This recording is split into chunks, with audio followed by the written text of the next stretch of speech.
Hi, this is Jeff Wheatley, and I've been selling real estate for over 10 years now. Our team of highly trained professionals, along with our marketing plan, has sold hundreds of homes all over the DC metro area. And this is how we do it.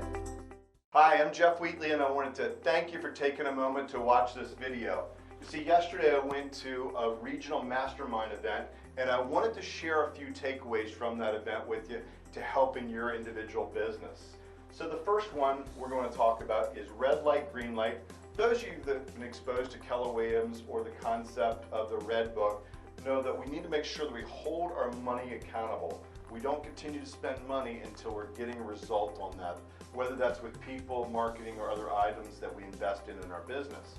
But we went a little bit deeper than that and used some examples on the advertising marketing side. So we've got a funny looking $1,000 bill here. If we invest that on a monthly basis, any number of different places in our business can give us a different yield.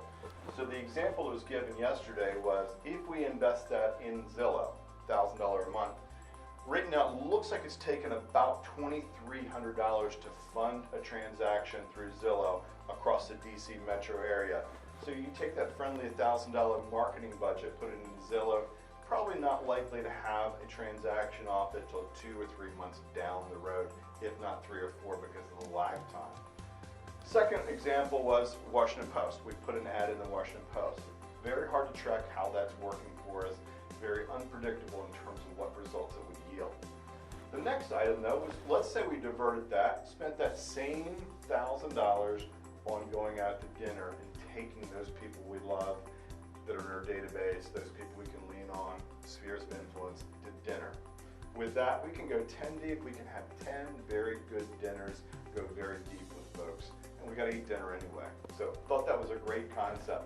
Probably get a lot more direct business and a lot more future value out of this than we would necessarily going up to either one of these. That doesn't mean either one of those aren't a great investment, but it's probably not where you wanna spend your first dollars. And then we could drill down even deeper. That same $1,000 buys a lot of coffees. We could buy at least 100 coffees, go deep with 100 people in the course of a month. That will certainly get you some really good direct results. So the next concept, again, kind of on the marketing, is risk reversal. In a down market, we tend to talk a lot as agents about risk reversal and I'll buy your house guaranteed, or I'll pay your mortgage, a number of those things, which are great ways to get the phone to ring. But let's do the same thing. Let's take risk reversal and let's use it on ourselves. So there was a gentleman who was talking about how a magazine had been prospecting, was very confident that he could get a return on it. So he took the conversation and said, XYZ magazine, are you absolutely certain I can get a return on this? They shook their head, absolutely. So in turn, what he proposes, great, let me run my ad for 3 months free in the magazine, and assuming that it gives you the results that you're saying it will, I'll sign a contract to do another year after that. But you've got to put yourself on risk prior to us going in. Now I'm going to risk some time as the agent, getting it set up in terms of the marketing, making sure the ad is right, so it's not without any risk on my side. So you take some of the risk though in your magazine, that you have some space that may or may not already go unused. So let's reverse that. Mr. Magazine, you take that 3-month risk, we'll sign up for a year. Great concept there. Make sure we do that. As real estate agents, we're getting prospected daily, sometimes 2 or 3 times, especially it seems like on Thursdays and Fridays when my phone rings the most. Put this out there to them. You'll get a lot of them hanging up that don't want to go on the hook and take any risk.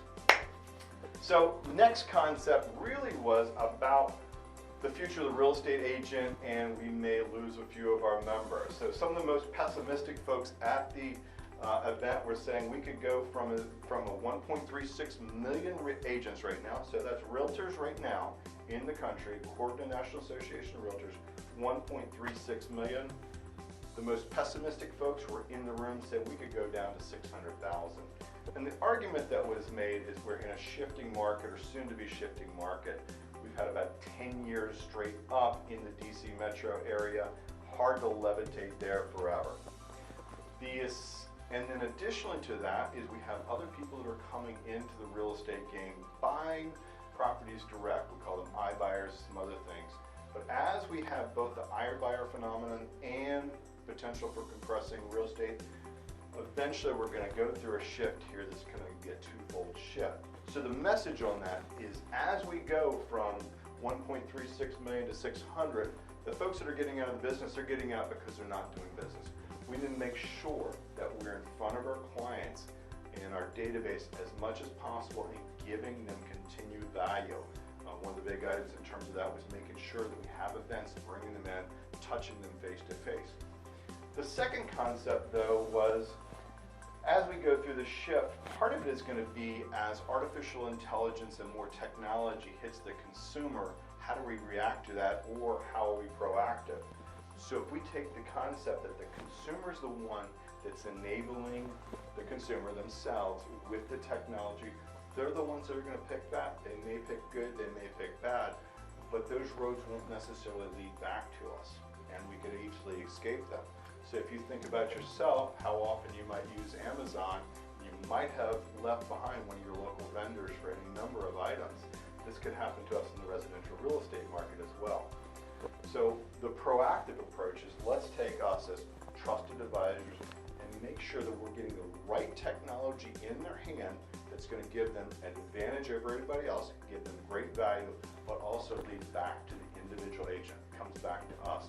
Whether they're looking at California, Minnesota, or back in our market, we want to make sure we control that data so that we can make sure they're well served. For example, if they're going to California, I want to make sure that they get a great agent in California so they have a great experience and they're thinking about me when they come back or the referrals back east.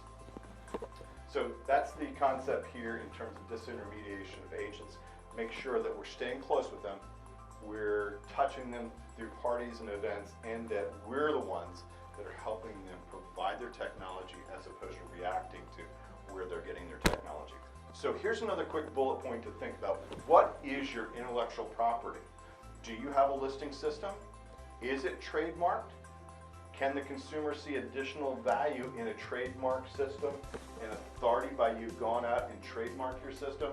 Or is it just something that could be similar to Johnny's or Susie's down the street that they may also be interviewing?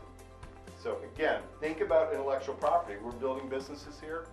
Good businesses have intellectual property, and we should start with the trademarking side of that intellectual property.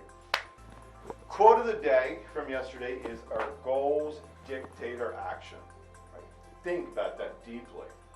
What goals do you have, and what actions are you taking on a daily, weekly, and monthly basis to make sure that you're hitting those goals? And then the final comes back to marketing again. I spoke with a really bright agent who has taken a lot of market share in a niche market. All her business is coming from overseas, and most of her competitors are abbreviating in their marketing. For example, they're abbreviating Maryland, and when it goes out internationally, nobody knows what that means, and they're getting passed over. Something as simple as her spelling out Maryland in their native language has gotten her significant amount of business over her competitors.